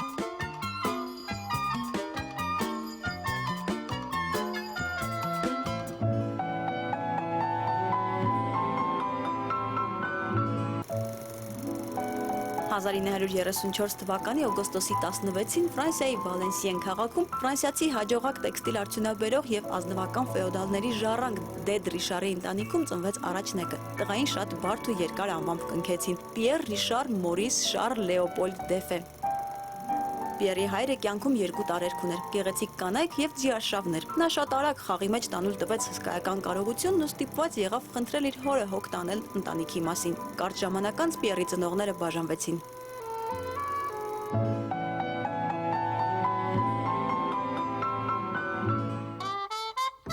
Պիերին ուղարկեցին դպրոց-պանսիոն, որտեղ սովորում էին հանքափորների եւ գյուղացիների երեխաները։ Տղայի մտքում չէին մարում նախկին կյանքի վառ հուշերը, թե ինչպես էր ամեն երկուշաբթի ընտանեկան վարորդը շքեղ լիմուզինով իրեն դպրոց տանում։ Բայց այդ ամենն անցյալում էր։ 8 տարի Պիերն անցկացրեց պանսիոնում։ Համադասարանցիներն ազնվական դասընկերոջից աշխատում էին հեռու մնալ, իսկ նրանց համագրանքին արժանանալու համար Ռիշարը ծամածռություններ էր անում ու անverջ կատակում։ Կյանքի այդ շրջանում նա յուրացրեց մի մեծ ճշմարտություն։ Եթե քեզ վրա ծիծաղում են, ուրեմն չեն ատի ու չեն ծեծի։ Հասակակիցների հետ Պիերը շփվում էր միայն դպրոցում։ Դպրոցի պատերից դուրս նրան արգելված էր հասարակ մարդկանց հետ շփվել։ Դերասանի ամբողջ պատանեկությունն անցել է տնային կալանքի մեջ։ Դեռահաս տղայի միակ զբաղմունքը տնային ներկայացումներն էին, որոնց ժամանակ Պիերը կարդում էր Սիրանո դը Բերժերակից հատվածներ։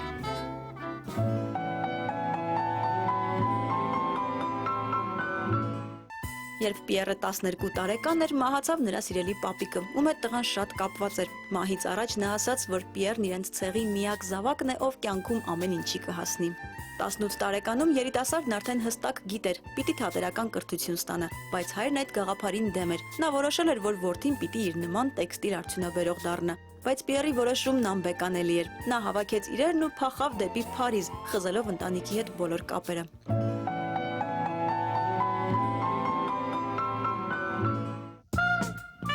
Փարիզն այնքան էլ գրկաբաց չընդունեց երիտասարդին։ Նա նախ փորձեց ընդունվել դերասանի վարպետության դասընթացներին, սակայն չընդունեցին։ Պատճառը նրա անհրապույր արտաքինն էր, բայց Ռիշարը չհանձնվեց եւ ի վերջո ընդունվեց Շարլ Դյուպլենի դրամատիկական դասընթացներին։ Դասընթացներն ավարտելուց հետո Պիերն ապրուստը վաստակում էր կաբարեներում եւ մյուզիկ հոլերում խաղալով։ Իսկ այդ ընթացքում նրան շատ համբերատար սպասում էր կինոն։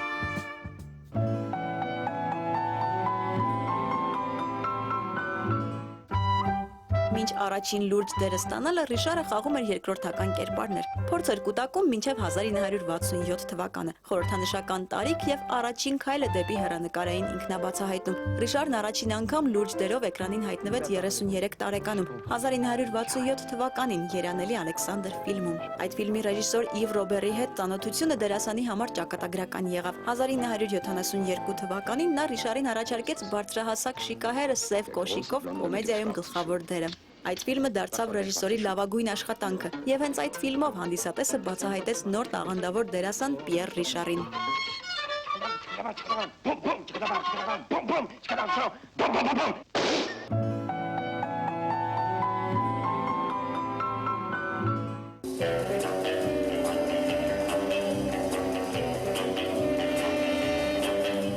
«1974 թվականին էկրան բարձրացավ բարձրահասակ շիկահերը Սև Կոշիկով կոմեդիայի շարունակությունը, բարձրահասակ շիկահերի վերադարձը, որը շարունակեց առաջին մասի հաջողությունը։ 2 տարի անց 1976 թվականին Ռիշարը նկարահանվեց Խաղալիք ֆիլմում։ Այս ֆիլմի սցենարն այնքան էր դուր եկել Ռիշարին, որ նա նաև ֆիլմի պրոդյուսերը դարձավ։ Հենց այս ֆիլմից հետո նա սկսնակ կինոդերասանից վերածվեց աշխարհահռչակ կոմիկ դերասանի։ По-моему, слишком долго разгоняется. 1981 թվականին եւս մեկ ֆիլմ «Անհաջողակները» եւ նոր ճակատագրական ծանոթություն Ժերար Դեպարդիեի հետ։ Այս ֆիլմը սկիզբ դրեց Ռիշար Դեպարդիե աշխարհահռչակ դուետին, որն ավելի շատ սիրվեց Հայրիկները ֆիլմով։ Դրան հաջորդեց Փախստականները եւ այսպես շարունակ։ Այս համագործակցության տարիները Պիեր Ռիշարի կարիերայի ոսկե շրջանը դարձան։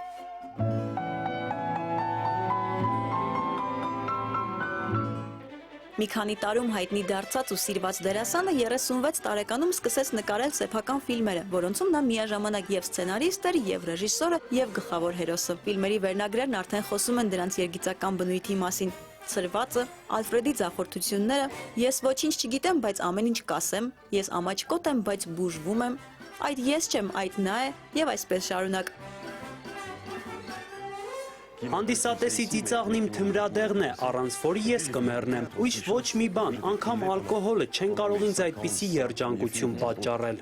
1980-ականների վերջում Պիեր Ռիշարը բացեց սեփական ընկերությունը Ֆիդելին ֆիլմը, որը զբաղվում էր ֆիլմերի վարձույթով եւ ձայներիզների թողարկմամբ։ Իդեպ դրանք հենց Ռիշարի ձայներիզներն էին, որոնցում հենց ինքն էր երգում, տաղանդավոր դերասան եւ տաղանդավոր երգիչ։ La meilleure école, c'est le petit pas chassé. Quand je touche le sol, je rebondis léger. Au restaurant, j'ai mis ma veste à l'envers. Je rattrape les verres d'une main d'expert.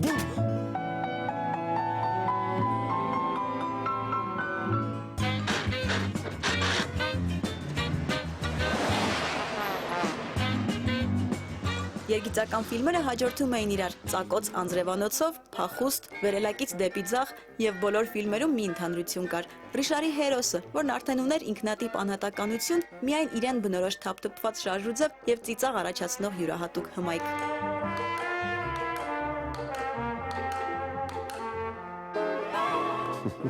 Ամենածիծաղելին այն է, որ կանայք միշտ սիրել են իմ հերոսին եւ նրա համար կռվում էին, խանդում էին եւ էլ ինչ ասես, որ չէին անում։ Այդպիսի անփույթ տղամարդիկ միշտ սիրված են կանանց շրջապատում եւ հենց այդ պատճառով, որ նրանց հետ ուրախ է, կանանց պակաս նրանք չեն ունենա։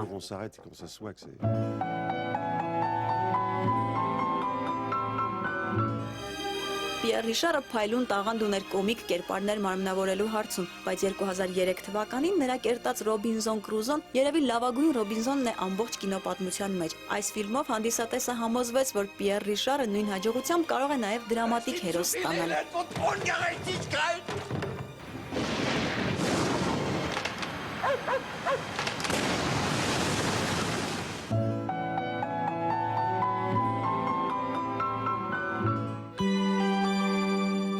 Պիեր Ռիշարը սիրով պատմում է իր մասին ամեն ինչ, սակայն անձնականի մասին խոսել չի սիրում։ Հայտնի է, որ երկար ժամանակ նա օրինակելի հայր ու ամուսին է եղել։ Նրա առաջին կինը բալետի պարուհի Դանիել Մինացոլին էր, ով դերասանին 2 որդի է պարգևել։ Նրանց ընտանեկան հովերգությանը վերջ դրեց Պիեր Ռիշարը, կամ ավելի ճիշտ նրա բազում սիրավեպերը իրենից շատ երիտասարդ կանանց հետ։ Իսկ հիմա չար լեզուներն ասում են, որ նա սիրավեպ ունի Սեյլա անունով մի բրազիլացի մոդելի հետ, ով նրանից երիտասարդ է 40 տարով։ Պիեր Ռիշարը նաև երջանիկ պապիկ է, ունի 2 թոռնիկ եւ 1 թոռնուհի։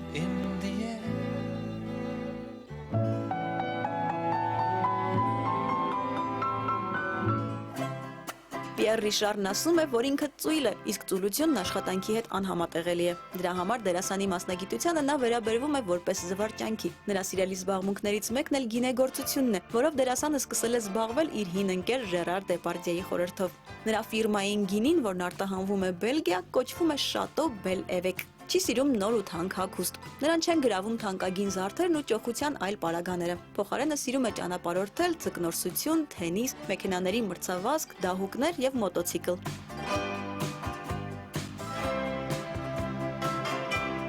Մի քանի գրքի հեղինակ է, Փոքրիկ շիկահերը մեծ այգում, Ինչպես ձուկն առանց ջրի, Փոստային արտոնություններ, նա նաև մի քանի մանկական հեքիաթ է գրել։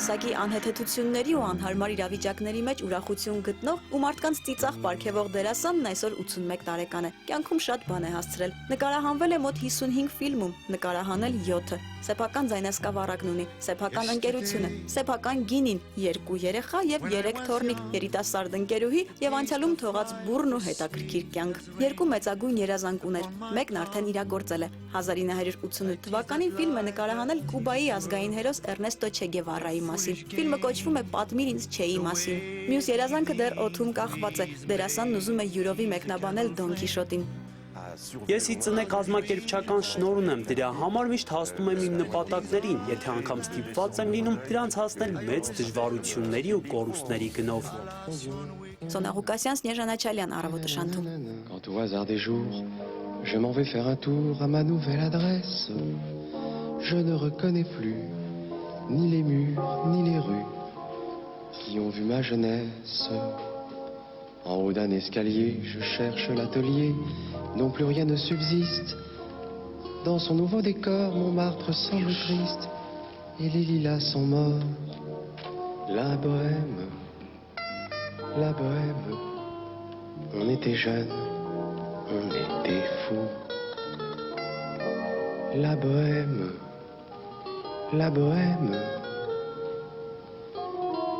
ça ne veut plus rien dire du tout.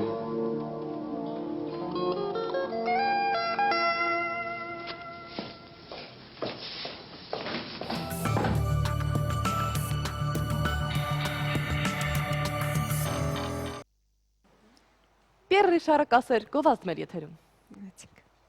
Չեր ասի։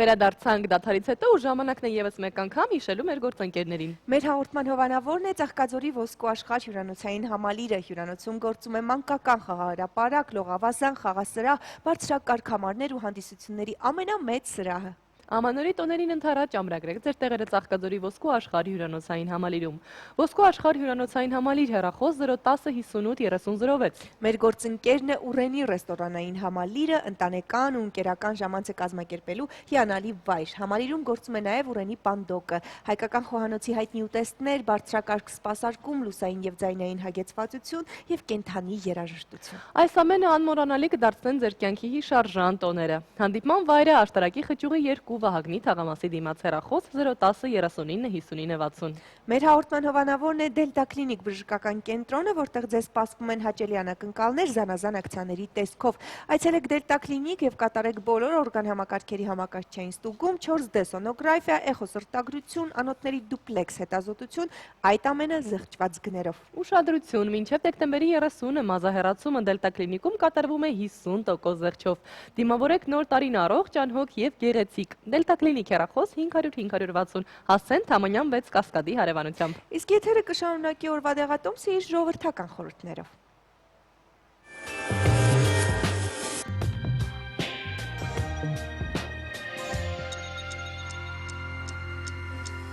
Մենք շարունակում ենք խոսել առողջության մասին եւ այս անգամ բացահայտելու ենք ախորժակը կարգավորելու լավագույն մեթոդները, որպեսզի մենք ուտենք այն, ինչն անհրաժեշտ է մեր օրգանիզմում եւ ոչ մի գրամ ավելի։ Իսկ մանրամասները Մարիամ Վահանյանի հետ։ Բարև ձեզ։ Հաճախ ինչ որ ուտեստ տեսնելուց մենք չենք կարողանում կառավարել մեր ախորժակը, աշխատում են ինչ որ կենտրոններ եւ ցանկություն է առաջանում անընդհատ ուտել։ Այդ հնարավոր տարբերակներ կան կարգավորել ախորժակը, որ չլինի նաեւ գերքար։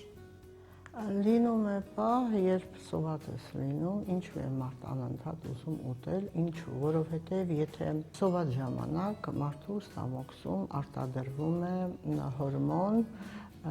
որը կոչվում է գրիլին։ Այդ գրիլինը ինքը պահանջում է, ինչպես մի սոված կենթանի նստած օրգանիզմում, ստամոքսի մեջ եւ անընդհատ պահանջում է տուր ուտեմ, դա լինում է այն ժամանակ, երբ ստամոքսը լրիվ դատարկ է, այդ ժամանակ գրիլինը շատ մեծ քանակությամբ արտադրվում եւ նաեւ գրիլինը արտադրվում է մեծ քանակությամբ այն ժամանակ,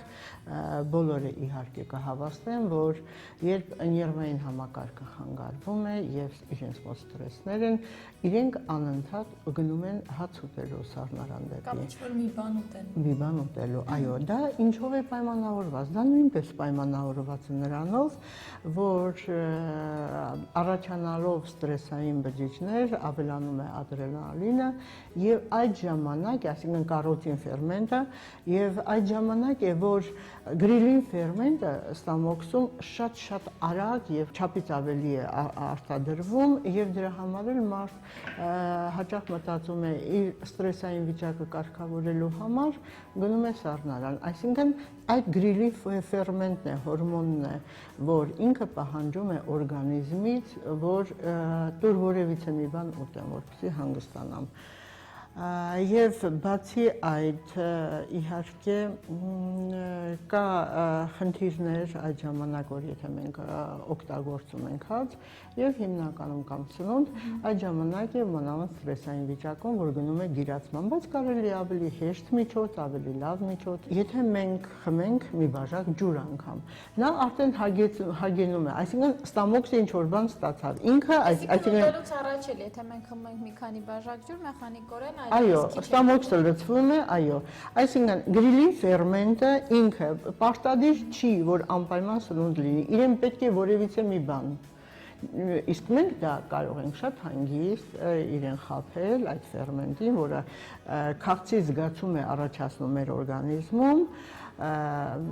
ուղղակի մեկ բաժակ, մեկ լիքը բաժակ ջուր խմելով եւ ի վերջո ինչ է լինում, ինչու ասենք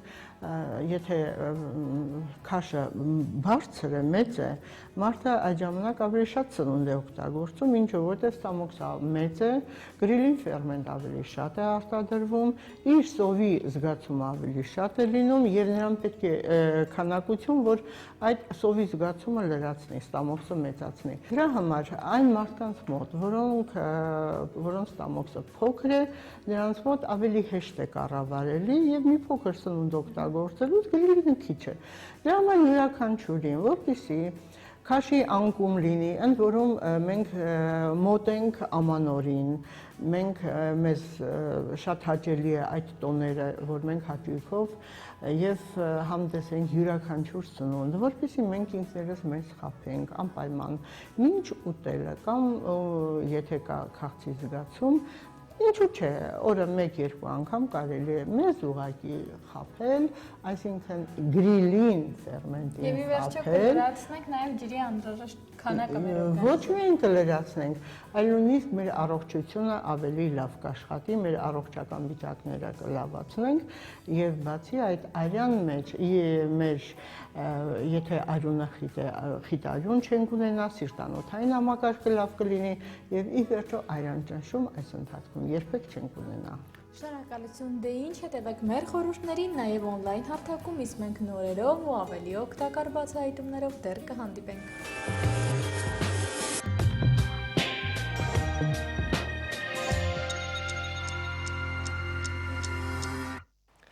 2016 թվականին Թուրքիա այցելած գերմանացի զբոսաշրջիկների թիվը զգալիորեն նվազել է։ Գերմանիայի վիճակագրական ծառայության տվյալների համաձայն անցնող տարվա ապրիլից հոկտեմբեր ընկած ժամանակահատվածում Գերմանիայից Թուրքիա մեկնած զբոսաշրջիկների թիվն անցյալ տարվա նույն ժամանակահատվածի համեմատ նվազել է 19%-ով, հասնելով 4 միլիոն 760 հազարի։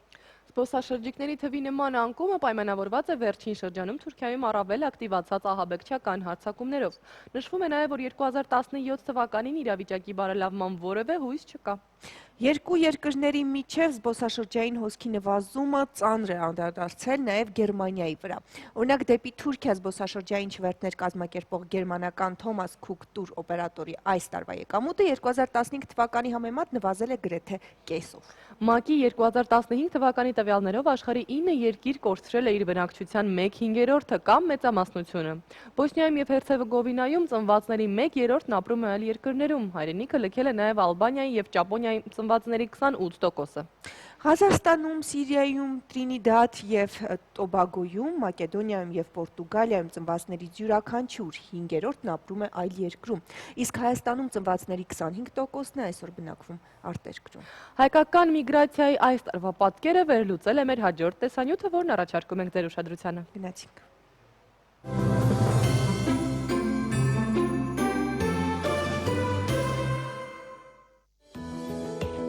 Ծանոթ հարազատներին տեսնելու, կրթություն ստանալու, լավ աշխատանք կամ ուղղակի աշխատանք գտնելու համար 2016-ին Հայաստանից ավելի շատ մեկնել են, քան եկել։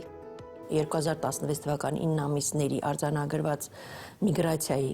գնահատականը կազմել է -14100, այսինքն 14000-ով ավելի դուրս են եկել, քան մտել են հանրապետություն։ Ուրեմն տեսեք, նախորդ տարվա ցուցանիշ եղել է -16300։ Փաստորեն նախորդ տարվա համեմատ դրական տեղաշարժ կա, բայց հիշելով վերջին երկու մարդահամարների արդյունքը, արտագաղթը շարունակում է մնալ հայերիս ամենախոցելի թեման։ 2001 թվականի համեմատ 2011-ին Հայաստանի մշտական բնակչության թիվը կրճատվել է մոտ 170 հազարով, իսկ մշտականներից էլ մոտ 400 հազարը մարդահամարի օրերին բացակայել է երկրից։ Հայաստանի փաստաթղթերով մուտք ու ելք իրականացնողները, դրանք ուրեմն 2016-ին մուտք կատարողները եղել են 1,142,768, իսկ ելք են կատարել 1,241,670։ Իհարկե, եթե համատելու լինենք նախորդ տարվա հետ, այստեղ էլի ցուցանիշի նվազում կա, որտեղ 2015 թվականի 9 ամիսներին բացասական մնացորդը -103,875 է եղել։ Տարեց տարի աճող միգրացիան պարզվում է շատ երկրների խնդիրն է։ Պատճառը գլոբալիզացիան է եւ զարգացող ու զարգացած երկրների սոցիալ-տնտեսական անհավասարությունը։ Հայաստանում ամենաշատ միգրանտները Շիրակի, Գեղարքունիքի, Լոռու եւ Տավուշի մարզից են։ Հայերի համար ամենանախընտրելի երկրների ցանկն էլ շարունակում են գլխավորել Ռուսաստանը, Ուկրաինան եւ իհարկե Միացյալ Նահանգները։ Առաջին 9 ամիսների ընթացքում բնակչության տեղաշարժերի, այսինքն հաշվառման եւ հաշվառման դուրս գրման գործողությունների մասնակցել է 43193 մարդ, ավելի քան 73.6%-ը իրականացվել է մեր երկրի սահմաններում։ Գյուղից քաղաք են գալիս սովորելու եւ նաեւ աշխատելու համար, բայց այնուամենայնիվ ավելի շատ են երկրից մեկնողները։ Ռուսաստանը կլինի եւ ես շատ շուտով կտեղափոխվեմ։ Այո։ Ես եմ գնալու։ Ու չեմ գալու։ Մի քանի օր։ Պաշտոնական վիճակագրության կողքին մենք փորձեցինք անել նաեւ սեփական հարցումը։ Անցնող տարում Հայաստանից գնացած ծանոթ-հարազատներ շատերն ունեին, ու միայն մի քանիսն ուրախացրին իրենց պատասխանով։ Ունեցել եք ընկեր բարեկամներ, որոնք Հայաստանից գնացել են, բայց չգալու նպատակով։ Ոչ։ Չէ։ Բարեկամներիցս մարդ կա գնացել են ու մնացել են Գերմանիա, Ֆրանսիա, ու հիմա հիմիկվապավել են ապրում ու շատ գոհ են։ Այո, ընտանիքով են գնացել ընկերներին։ Մոտ ընկերներս էլի չգիտեմ, կգան, չեն գա, բայց հիմնականում գնացել են դուրս աշխատելու համար։ Շատ լավ իմ ընկերները, որոնք դրսում սովորել են, վերադարձել են այստեղ աշխատանքի համար, որ աշխատանք գտնեն, բայց մասնագիտությամբ ոչինչ չեն գտել։ Նորից հետ են վերադարձել իրենց տեղը, որտեղ որ սովորել են, որտեղ որ իրենք գնահատված են ավելի։ Չէ, ինչի համար վերադառնալ, երբ որ ունես բարձրագույն ու այստեղ չես կարող աշխատել, իմաստը որն է այստեղ հետ վերադառնալ։ Բայց մենք ոնց մնալու ենք։ Իմ գարձիկս ասեմ։ Գնացողների ու գնալ պատրաստվողների մեջ նախորդ տարում Հայաստան եկողների մեծ մասի համար պատճառը դարձավ պատերազմը։ 2016 թվականի ընթացքում մեր տեսախցիկն էլ պատմեց մի քանի սիրիահայի պատմություն, հայրենիքում նոր գործ սկսելու պլանների ու արդեն հաջողակ բիզնեսների մասին։ Տարվա ավարտին մի քանի սիրիահայի արդեն փողոցում ենք հանդիպում, ուրեմն ամանորն այստեղ կնշեն։ Իմ դղաս արդեն հոսուս անեցա, ոս կմնա, իմ աղջիկի հիմա թրսում է, բայց գուկա եւ ոս կմնա եւ ես ոս պիտի հիմնավորվեմ անպայման։ Հալեբի հետ կապը կարելի է որ վերջնականապես չգրդենք, չգեցնենք, բայց մեր ապրելի դեղը հոս է։ Բազմապես հավներ են գսելով, ոչ թե որովհետեւ մեր հայրենիքն է, դարբերություն կա, հասկացական չեմ խոսիր ես։ Իրականությունը կխոսիմ։ Մեծամասնությամբ Սիրիայից լավ է ասում ենք։ Այսինքն մարդկանց հետ մշակույթը արդեն մեր մշակույթն է։ Ոչ պաշտոնական տվյալներով Հայաստան է տեղափոխվել 13-ից 16,000 սիրիահայ, 20,000-ն էլ նախընտրել են Լիբանանը, մեծ մասն էլ բռնել են Եվրոպայի ճանապարհը։ 2016-ի առաջին 9 ամիսների ընթացքում Սիրիայի քաղաքացիներից հաշվառման թույլտվություն են ստացել մեր երկրում 342-ը։ Սրանք այն անձիկ են, ովքեր երևի պոտենցիալ արդեն որոշում են կայացրել մնալու։ Ուրեմն սակայն եղել է նաև հաշվառումից հանելու դեպքեր, դրանք ընդամենը 7-ն են եղել։ Հայկական հասցեներով ու արդեն հայկական հոգսերով մեր գրեթե ամեն տարի կրկնվող մտահոգություններն արդեն ունեն նաև սիրիահայերը, բայց չնայած դրան միշտ հանդիպում ես մարդկանց, որոնք Հայաստանում մնալու որոշում են կայացրել։ Փաստարկներն էլ շատերին ռոմանտիկ կթվան, մաքուր օդ ու ջուր եւ իհարկե լավ մարդիկ։ Մնում է միայն որոշել մնալ, նոր գործ սկսել ու լավ անել այդ գործը։ Եթե հնարավորություն լիներ լավ աշխատանքներ, դուք կուզենայիք մշտական ուրիշ։ Բացարձակ ոչ միտեղ։ Չենք ուզում։ Չէ, որովհետեւ ես շատ եմ սիրում մեր երկիրը։ Որովհետև սա իմ երկիրն է, մենք է գնչուներից մի քիչ պիտի տարբերվենք, թե չէ։ Կգնայի ման կգայի, ըստ դրա կորոշեի արժի մնալ, թե չէ։ Ոչ, չէ, գնայի, ես արդեն գտանցելու եկել եմ։ Ոչ։ Այստեղ լավ է։ Ոնց ասած քո երկիրն է, ես ես լավ եմ ստացվում։ Գնացել եմ եկել, չեմ գնա։ Դե դեռ չեմ ուզում։ Հույս ունեմ, որ լավ կլինի այս երկրը։ Եվ լավ է լինելու, քան որևիցե միտեղ, թե Փարիզում, թե Ամստերդամ։ Մեր Հայաստանից լավ ոչ միտեղ դժվար է լինել։ Միայն պետք է այստեղ կարգ կանոնը ստեղծվի, օրենքը բոլորի համար հավասար լինի։ Նելի Մովսիսյան, Արթուր Մկրտչյան, Առավոտը շանթում։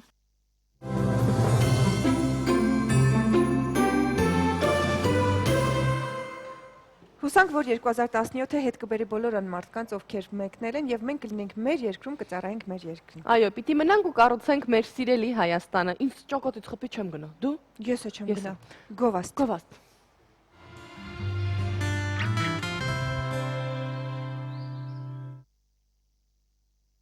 Գանք կրկին սպորտին, ամառային 31-րդ օլիմպիական խաղերի չեմպիոն 98 կիլոգրամ քաշային հունահռոմեական ոճի ըմբիշ Արթուր Ալեքսանյանը ճանաչվել է Հայաստանի Հանրապետության 2016 թվականի լավագույն մարզիկ։ Այդ մասին հայտնում է Հայաստանի մարզական լրագրողների ֆեդերացիան, ներկայացնելով մարզական լրագրողների քվեարկության արդյունքները, շնորհավորում ենք մեր սպիտակ արջին։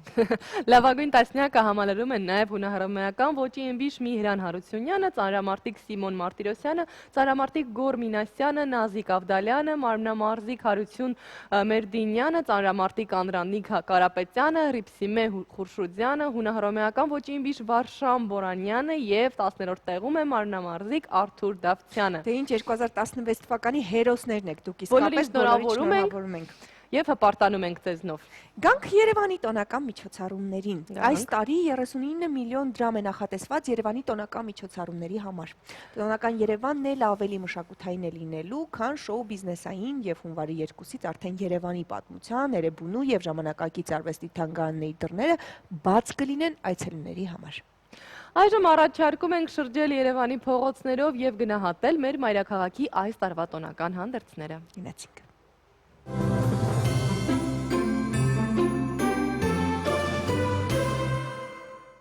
Այս տարի ամանորի շունչը քաղաք մտավ ավելի վաղ։ Դեկտեմբերի սկզբից, երբ դեռ ծառերին դեղին տերևներ էին, արդեն տերևների արանքից լույսեր էին կախվում։ Այն նույն լույսերը, որ կախվել էին անցած, նախանցած ու այդպես էլի մի քանի տարի առաջ։ Ու այդ լույսերին սովոր մեր աչքը դեռ չի նկատում Երևանի ամանորյա հանդերձանքը։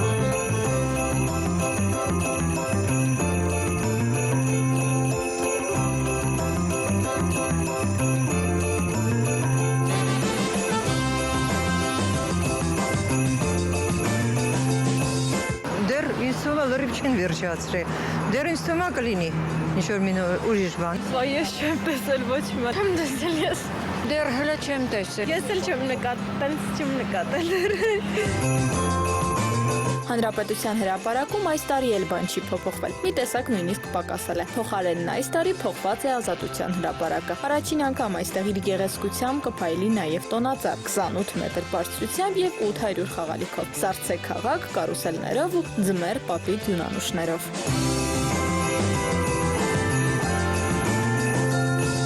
Քաղաքն նոր եմ վերադարձել, ինչ էլ որ տեսել եմ, շատ գեղեցիկ էր։ Շատ լավ է։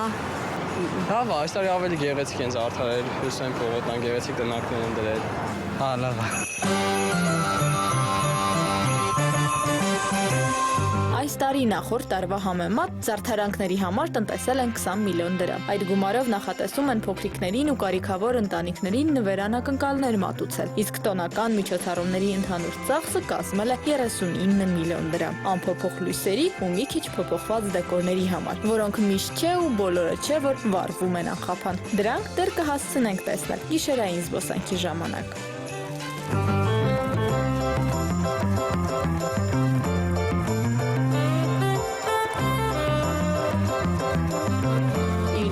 Արտակ Մարտիրոսյան, Առավոտը շանթում։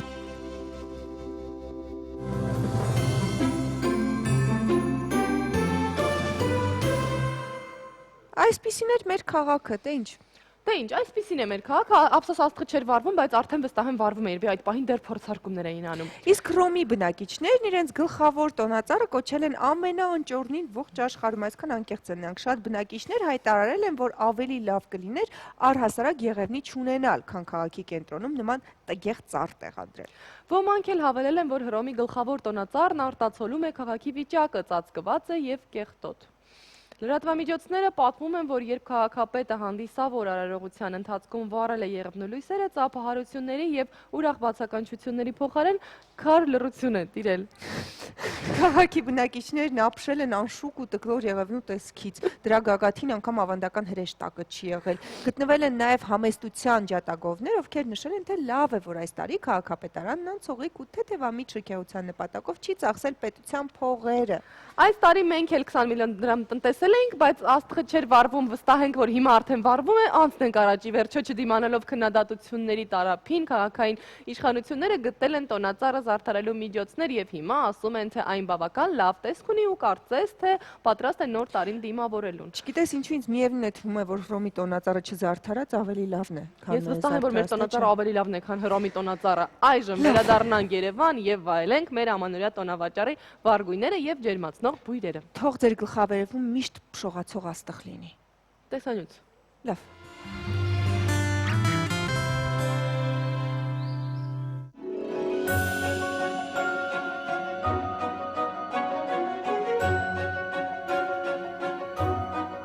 Տոնական տրամադրություն է տալիս քեզ այս տոնավաճառը,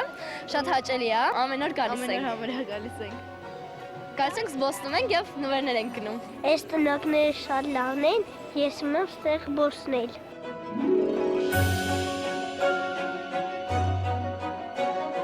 33 տաղավար տնակներ, որոնց կողքով հաճելի է թեկուզ միայն զբոսնելը։ Այսպես արդեն 5-րդ տարին է, ինչ քաղաքի կենտրոնը համախմբում է հայրենական արտադրության մանր ձեռներեցներին, տալով մայրաքաղաքի ամենասպասված ու սիրելի տոնավաճառի մեկնարկը եւ հեշտացնելով տոնական նվերների ընտրության հոգսը։ Այս տիկնիկներն են շատ հետաքրքիր ու օրիգինալ, իրենց արժեքը 3100 դրամ է։ Նշեմ, որ նյութերը էկոլոգիապես մաքուր են ու անվնաս, այնպես որ փոքրիկ երեխաների համար ոչ մի խնդիր չի առաջանա։ Դեկտեմբերի 6-ից բաց է մեր ամանորյա տոնավաճառը, հիմնականում երեկոյան, երբ որ արդեն այստեղ լուսավոր է շատ հեքիաթային, մարդիկ շրջում են, հաճույքով մոտենում, հարցնում, հետաքրքրվում։ Ձեռքի աշխատանքներից մինչև գավառի անկրկնելի փախլավա, տաղավար տնակներից շատ հեշտ է գտնել ուզածը թուշանվերը եւ շատ հաճախ այդ մեկ գնված նվերով կարող ես նաեւ բարեգործ դառնալ։ Իշտ տեսնում եք, այս տաղավարում բարեգործական է եւ պատրաստել են աուտիզմով հիվանդ եւ բռնության ենթարկված կանայք, ամբողջ հասույթը բարեգործական է ուղղված է Արցախում ծառայողների, հիվանդ երեխաներին, ովքեր որ ունեն դրա կարիքը, դրանից հետ ունենք աուտիզմով երեխաների աշխատանքներն են։ Ունենք նաև այս տարվա սիմվոլը, աքաղաղը, որը մեզ մոտ շատ գունավոր ու հետաքրքիր է ստացվել, իր արժեքն էլ 2800 է։ Իր մեջ հիմա ավազ է, բայց ավազը կարող եմ փոխարինել, ասենք, գարուխի կամ ինչ-որ սիսեռի հետ ու դնում են դռան արանքը, որ փակվելուց երեխեքի այդ մատերը չմնա տակը, հա։ Ամանորի եւ Սուրբ Ծննդյան խորհրդանիշերով ու յուրահատուկ նվերներով ամենամյա տոնավաճառը կգործի մինչև 2017 թվականի հունվարի 6-ը, ժամադրավայրը Հյուսիսային պողոտա, տոնավաճառը բաց է ամեն օր ժամը 13-ից 22:00։ Նարի Մովսիսյան, Արթուր Մկրտչյան, Առավոտը շանթում։ Դե ինչ, այսօրվա համար նախատեսել էինք այսքանը Իսկ վերջում, ինչպես ասել է Ալբերտ Էյնշտեյնը, կյանքն ապրելու երկու տարբերակ կա, կամ վստահությամբ, որ հրաշքներ չեն լինում, կամ հավատով, որ աշխարհում ամեն ինչ հրաշք է, երկրորդն ինչ խոսք ավելի նախընտրելի է եւ երջանկացնող։ Այո, հավատանք հրաշքներին, որ դրանք իրականանան։ Մինչ բառը։